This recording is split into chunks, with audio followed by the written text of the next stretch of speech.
14 अप्रैल 1912 की वो रात अजीब तरह से खामोश थी, जैसे समंदर खुद किसी बड़े राज को छुपा कर बैठा हो। आसमान पर चांद नहीं था, सितारे भी धीरे धीरे कम हो रहे थे, और इस गहरे अंधेरे को चीरते हुए एक रोशनी आगे बढ़ रही थी।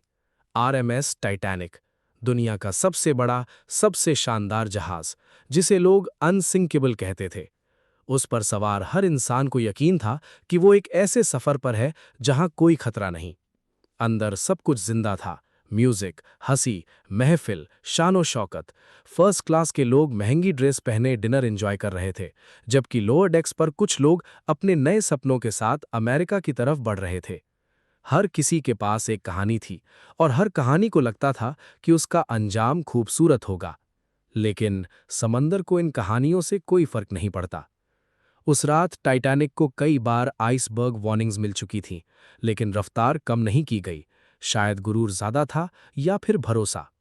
रात और गहरी होती गई। हवा तेज और ठंडी थी। क्रोज नेस्ट पर खड़ा लुकआउट अंधेरे को तक रहा था, और फिर अचानक उसकी नजर रुक गई। सामने कुछ था, एक विशाल साया। 11:39 पर 3 बार घंटी बजी। Iceberg right ahead. ब्रिज पर तुरंत रिएक्शन हुआ। ऑर्डर दिया गया, जहाज को मोड़ दो, इंजन्स रिवर्स करो। लेकिन समय उनके हाथ से फिसल चुका था। 11:40, टाइटैनिक बर्फ के पहाड़ से टकरा गया। ये टक्कर उतनी तेज नहीं थी जितनी लोगों ने सोची होती। सिर्फ एक हल्की सी घिसान, जैसे किसी ने धीरे से जहाज को छुआ हो। ऊपर डेक पर लोगों ने इसे एक छोटा सा झटका समझा और नजरअंदाज कर दिया। कुछ लोग तो हंस भी पड़े। लेकिन नीचे सच बिल्कुल अलग था। पानी अंदर आ चुका था। एक कंपार्टमेंट, दो, तीन और फिर 6। लिमिट सिर्फ 4 की थी।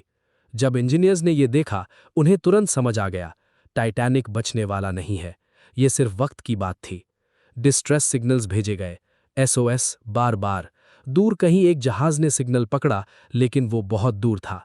मदद आ रही थी, लेकिन धीरे। तब तक टाइटैनिक अपनी आखिरी लड़ाई लड़ रहा था। डेक पर अफरा तफरी मचने लगी। लाइफ बोट्स उतरने का ऑर्डर दिया गया। रूल था, पहले औरतें और बच्चे। लेकिन एक और सच सामने आया। लाइफ बोट्स सबके लिए नहीं थी। 2200 लोगों के लिए सिर्फ आधी जगह। शुरू में लोगों को यकीन ही नहीं हुआ कि जहाज डूब रहा है। इसी वजह से पहली लाइफ बोट्स आधी खाली चली गईं। लेकिन जैसे जैसे टाइटैनिक झुकने लगा, लोगों का डर बढ़ता गया। चेहरे बदलने लगे, आवाजें तेज होने लगीं। कुछ लोग प्रार्थना कर रहे थे, कुछ अपने परिवार को गले लगा रहे थे, और कुछ बस चुप खड़े थे। रात और ठंडी होती गई। समंदर का पानी बर्फ जैसा था। जो लोग गिरते, उनके पास ज्यादा वक्त नहीं होता। 2 बजे के बाद सब कुछ टूटने लगा। जहाज का आगे का हिस्सा पानी में गायब हो चुका था, और पिछला हिस्सा हवा में ऊपर उठ रहा था। लोग फिसल रहे थे, पकड़ने की कोशिश कर रहे थे, लेकिन कोई सहारा नहीं था। फिर 2:20, एक आखिरी झटका। टाइटैनिक 2 हिस्सों में टूट गया। एक पल के लिए सब कुछ रुक गया, और फिर दोनों हिस्से धीरे धीरे समंदर के अंधेरों में डूब गए। चीखें, ठंडी हवा, और फिर सिर्फ खामोशी।